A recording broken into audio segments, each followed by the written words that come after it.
record it, and it didn't record anything. So hopefully I remember everything I just previously said. But anyway, so I just want to give you guys an update on my alopecia, how I've been doing. And lately, for the past month and a half, my alopecia, my shedding, my hair loss has been getting worse. My hair is a lot more scalpier. Is that a word? No, I just made it up. But let me go ahead and just show you here. This is my ballet bun, but I did a middle part, which is typically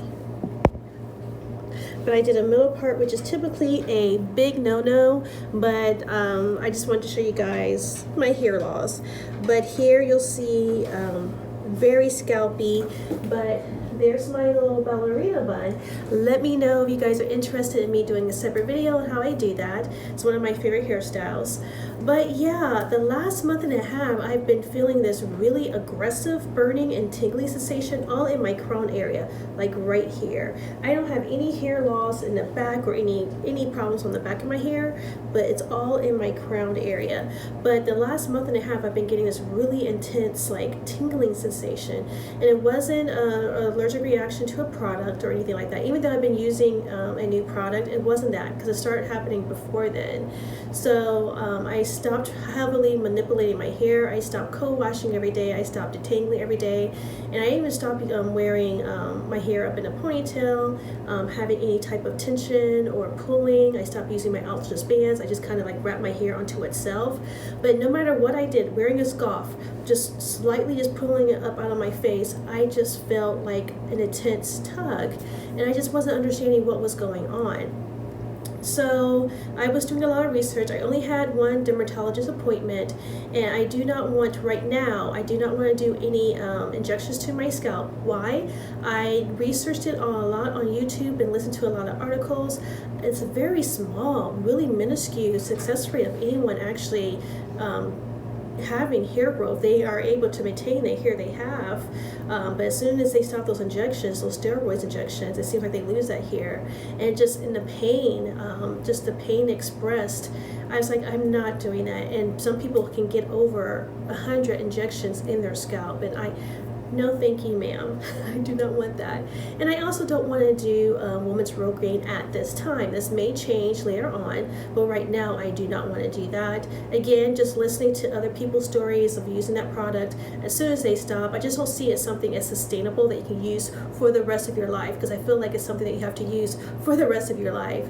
So for me, financially, and just the chemicals and the greasiness, and I just don't see how it could be sustainable. If I did try it, it will be like a short-term thing, but you can't do it short-term. So what's the point of investing in it if it's going to be short-term anyway with your lifestyle? And plus, I don't want all those chemicals seeping in my head, near my noggin, near my brain, near my optic nerve. I don't know, I'm just weird like that. But I just felt like my body was really aggressive this month. And I'm 44, so I'm getting towards that age of menopause. And alopecia does play in your hormones levels, like your estrogen, your testosterone, and something called DHT. If you have a high level of DHT, that causes hair loss. And I'll put the meaning of DHT right here, or what that word means. But I start researching about how can I reduce or lower my DHT levels in my body, because my alopecia, basically my body's autoimmune system is attacking my hair follicles. Go figure. Thank you, body. But it's attacking my hair follicles.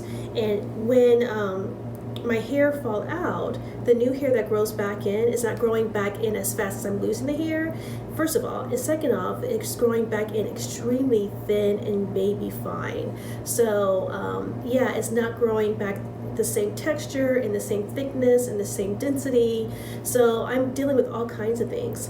Now, when I gave my hair a break and I started researching to see how can I lower my DHT naturally, that burning sensation, that tingling sensation has subsided finally. What did I do? I'm eating a really whole food-based diet. I'm trying not to eat any foods with any type of processing in it. I did have to incorporate meat back in my diet because my iron levels when I got blood work done was extremely low. I was anemic, so I'm taking an iron supplement, and I'm also I eat chicken and I eat steak, not every day, periodically. It's also been really helping me with my iron levels. And I was low in potassium. I mean, my minerals inside my body, I thought thought I was eating healthy, but I was really like depleting my body out of essential minerals. Like I was low in potassium, iron, and zinc, and which is so important for your heart, people. No wonder I was so freaking tired all the time. And calcium. So I've got supplements, and I'm making sure that I'm eating foods enriched in those things, and drinking lots and lots and lots of water. So making those changes, I've noticed that the tingling in my scalp has subsided, and the level of shedding has also subsided. In addition to my dietary changes, I've also done things topically on my scalp to kind of help as well. In these topical things that I do, they have minerals, omega fats, things of that nature that will apply just on the scalp area. I don't put it all through my hair, but just in my scalp area. Hopefully will enrich and feed my hair follicles, help the circulation to my hair follicles with blood, and just enrich my hair follicle and hopefully keep the hair in that hair follicle. That's my plan. And the oils that I've been using is castor oil. And I don't use all these oils at once, obviously. I switch between them, whatever I feel like using that day. But I use castor oil, I've been using pumpkin seed oil, I've been using false daisy oil. All these have the nutrients for your scalp health. So I'm really trying to love my ends. I get it, everybody's about growth, but right now I'm all about scalp health and just enriching and feeding my hair follicles as much as I can to help me retain the hair at my scalp level. I just want to keep it in there. I don't want it to like be like bye and leave my noggin. I want it to stay in the hair follicle. So just that quick change. I'm also trying to reduce my stress, which is kind of hard in these days of age. If you only knew, not only things are going on in the world, but in my household personally, a lot of stress. So I've been trying to really reduce that, because the higher my stress is, the more my hair just kind of falls out in clumps. It doesn't even matter. But yeah, so I've been doing a lot of meditation, which is kind of hard because my mind is always going. I'm always thinking. I can't sit still. So I've been trying really hard to work on that. But yeah, that's where I am right now. If you have any tips or tricks, please definitely share with me down below in the comments, any natural tips.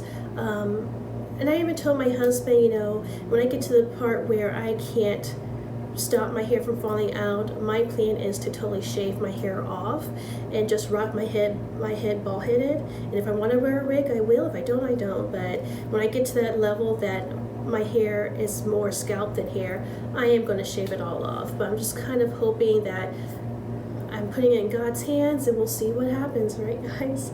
So anyway, again, if you like this video, like it, comment. Let's have a conversation, let's engage, and share it if you want to. If you know someone else is going through the same thing that's kind of new to this alopecia journey, and maybe they can help me with some tips or tricks.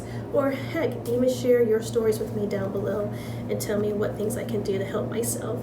And like I always say, guys, love the skin you're in, embrace your uniqueness, and definitely during these times, be the good. Wear your mask. It's okay. Wear your freaking mask. All right, guys. Bye. I love you. See you later.